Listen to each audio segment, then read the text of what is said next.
مصعب سوال یہ تھا بالخصوص نماز کے حوالے سے اور نماز جماعت کے حوالے سے کہ جماعت میں اگر کوئی رکعت نکل جائے اور امام صاحب رکوع سے اٹھ جائیں تو اس میں کس طرح شامل ہوں، کیونکہ ہم نے دیکھا ہے کہ لوگ دوڑ کے بھی آ رہے ہوتے ہیں اور اتنی دھمک مسجد میں پیدا ہو رہی ہوتی ہے، بعض اوقات دل بھی گھبراتا ہے کہ یار ہوا کیا اچانک سے، پتہ لگا کہ نماز میں شامل ہونے کے لیے دوڑ لگائی تھی لوگوں نے۔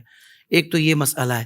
دوسرا مسئلہ یہ ہے کہ بعض اوقات لوگ جیسے امام صاحب سجدے میں ہیں تو اب وہ جو نماز میں شامل ہونے کے لیے آیا ہے نا دیر سے، وہ یہ دیکھتا ہے کہ بھائی سجدے میں تو دونوں سجدے ہو جائیں نا پھر میں شامل ہوں، تو اس میں شامل ہونے کا کیا طریقہ ہونا چاہیے؟ دونوں کا جواب ارشاد فرمائیں۔ دیکھیں، اس سلسلے میں نبی کریم علیہ الصلوۃ والسلام کی روایت ہے، بخاری شریف کی ایک روایت ہے۔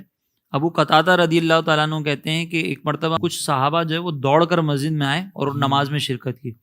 تو جب نماز ختم ہوئی نا تو سرکار علیہ الصلوۃ والسلام نے ان سے پوچھا کہ کیا معاملہ تھا تمہارے ساتھ؟ تو انہوں نے عرض کی کہ یا رسول اللہ، ہم آپ کے ساتھ نماز میں شامل ہونا چاہ رہے تھے۔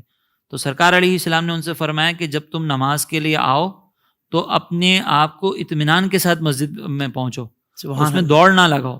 صراحتاً سرکار نے منع فرمایا صحیح۔ اور فرمایا کہ جس نماز کی جس رکن میں تم نماز امام کو پالو وہ نماز امام کے ساتھ ادا کرو، اور جو فوت ہو جائے وہ تم بعد میں ادا کرو۔ صحیح۔ تو اس کا مطلب یہ ہے کہ ایک تو اطمینان کے ساتھ مسجد میں جائیں، تسلی کے ساتھ مسجد میں جائیں، اور اس انداز سے دوڑ نہ لگائیں کہ آپ کو دیکھ کر جو ہے نا وہ لوگوں کو یہ لگے کہ یار یہ تو وقاری مجروح ہو رہا ہے۔ اور اس میں دوسری حکمت یہ کہ دوڑ کے جائیں گے تو چوٹ وغیرہ لگ سکتی ہے۔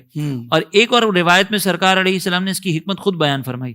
سرکار نے فرمایا کہ تم جب نماز کے ارادے سے چلے ہو تو ایسا ہے کہ جیسے تم نماز میں ہو۔ تو اب یہ نماز کا بھی ایک ادب ہے کہ اس میں دوڑ نہ لگائی جائے، اس میں بھی وقار نظر آنا چاہیے۔